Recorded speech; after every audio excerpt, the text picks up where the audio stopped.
Praise the lord. పునరుద్ధారుడైన యేసుక్రీస్తు నామంలో మీ అందరికీ నా శుభాభివందనాలు. బాగున్నారా? యేసయ్య మీ అందరినీ ఆశీర్వదించునుగాక.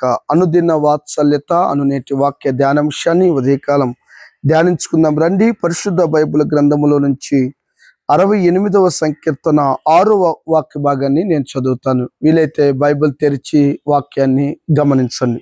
దేవుడు ఏకాంగులను సంసారులుగా చేయువాడు, ఆయన బంధింపబడిన వారిని విడిపించి వారిని వర్ధిల్లింప చేయువాడు. యేసయ్యకి మహిమ కలుగునుగాక.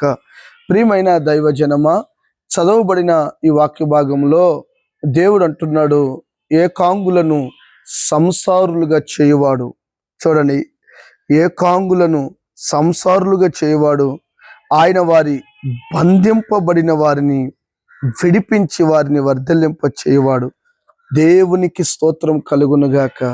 ప్రియమైన దేవుని బిడ్లారా, చదవబడిన ఈ వాక్య భాగంలో ఈ భూప్రపంచంలో ఏ కుటుంబాన్నైనా, ఏ వ్యక్తినైనా, ఏ బిడ్డనైనా, ఎవరైనా ఒంటరిగా ఉన్నాడు, వాడిని సంసారుకుడిగా చేద్దాం, వాడు బంధకాల్లో ఉన్నాడు, విడిపిద్దాం, వారిని వర్ధిల్లింప చేద్దాం అని ఈ 3 విషయాలు ఎవరైనా మనిషి అనుకుంటాడా? ఏవండి, ఎందుకు నువ్వు భయపడుతున్నావు? ఎందుకు నువ్వు కలవరపడుతున్నావు?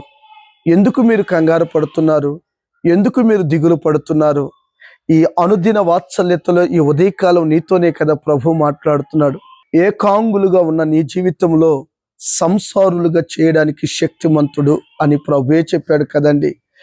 వాక్యము నమ్మదగినదండి. ప్రియమైన దేవుని బిడ్లారా, గమనించండి.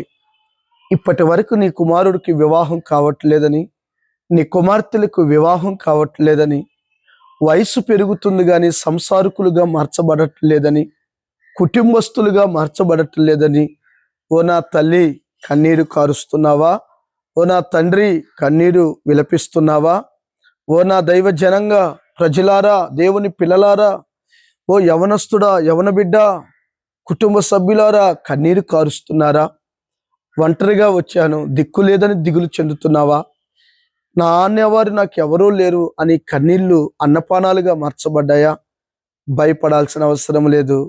వాగ్దాన రీతిగా ఈ ఉదయకాలం ప్రభు నీతో మాట్లాడుతున్నాడు. కుమార్తె, చిన్నపిల్లవాళ్ళలాగా ఎందుకు నువ్వు కన్నీరు కారుస్తున్నావు? భయపడొద్దు. వారు వీరు అన్న మాటలకు కృంగిపోవద్దు, దిగులు పడొద్దు. సంసారులుగా చేయడానికి వాగ్దానం చేసిన దేవుడు నమ్మదగినవాడు. నా దేవుడు నీకు చక్కటి వివాహములు జరిగించునుగాక. 2వ మాట అక్కడ ఏమన్నాడు తెలుసా? బంధించబడిన వారిని విడిపిస్తాను. సాతాను చేతిలో బంధించబడ్డావా? త్రాగుడి చేతిలో బంధించబడ్డావా? అపవాది చేతిలో బంధించబడ్డావా? పాపముతో కట్లతో బంధించబడ్డావా? యేసు నామములో నా దేవుడు విడిపించునుగాక. ఏమండి, ఆయన నిన్ను విడిపించబోతున్నాడు. నీ అప్పుల నుండి విడిపించబోతున్నాడు. నీ అనారోగ్యం నుండి విడిపించబోతున్నాడు. నీ ప్రతి పరిస్థితి నుండి యేసు నామములో విడుదల కలుగునుగా. అంత మాత్రమే కాదంట, వర్ధిల్లింప చేస్తాడంట. ఏవండి, యెహోవాను ఆశ్రయించిన వాడు వర్ధిల్లుతాడండి. నువ్వు ఆశ్రయించింది నరుడను కాదు, మీరు ఆశ్రయించింది రాజులు కాదు, మీరు ఆశ్రయించింది ఒక గవర్నర్ని కాదు, మీరు ఆశ్రయించింది నిజదేవుడను గనుక ఆయన మహిమను విడిచి భూలోకానికి వచ్చి నీ కొరకు ప్రాణం పెట్టిన యేసు నిన్ను విడుస్తాడా?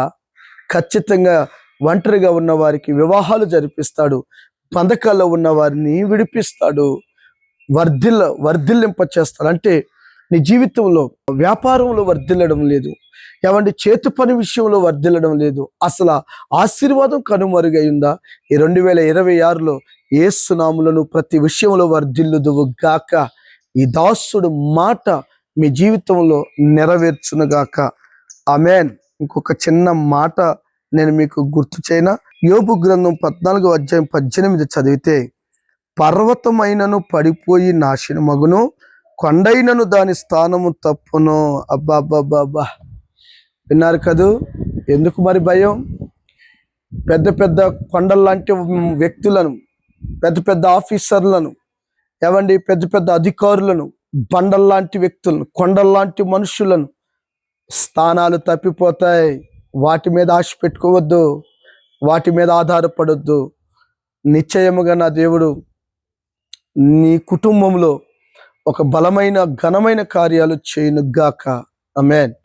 ప్రేమ కలిగిన తండ్రి, మహాపరిశుద్ధుడైన దేవా, అయా ఏకాంగులను సంసారులుగా చేస్తానన్నావు, బంధించబడిన వారిని విడిపిస్తానన్నావు, అంత మాత్రమే కాదు వర్ధిల్లింప చేస్తానన్నావు. యేసు నామములో ప్రతి బిడ్డను అలా జరిగించి నడిపించి వర్ధిల్లింప చేయమని యేసయ్య నామమున అడుగుచున్నాము తండ్రి. Amen. Thank you. God bless you. దేవుడు మీ అందరినీ ఆశీర్వదించునుగాక. ఏవండి, ఈ అనుదిన వాత్సల్యత అనే ఈ కార్యక్రమాన్ని వింటున్నారు కదూ, అనేకులకు షేర్ చేయండి. ఏదైనా ప్రాముఖ్యమైన సమస్య ఉంటే కామెంట్ రూపంలో మాకు తెలియపరచండి, లేదా ఫోన్ చేయాలంటే మా ఫోన్ నెంబర్ ఉంటుంది, సంప్రదించండి. దేవుడు మిమ్మల్ని దీవించునుగాక. ఆమేన్.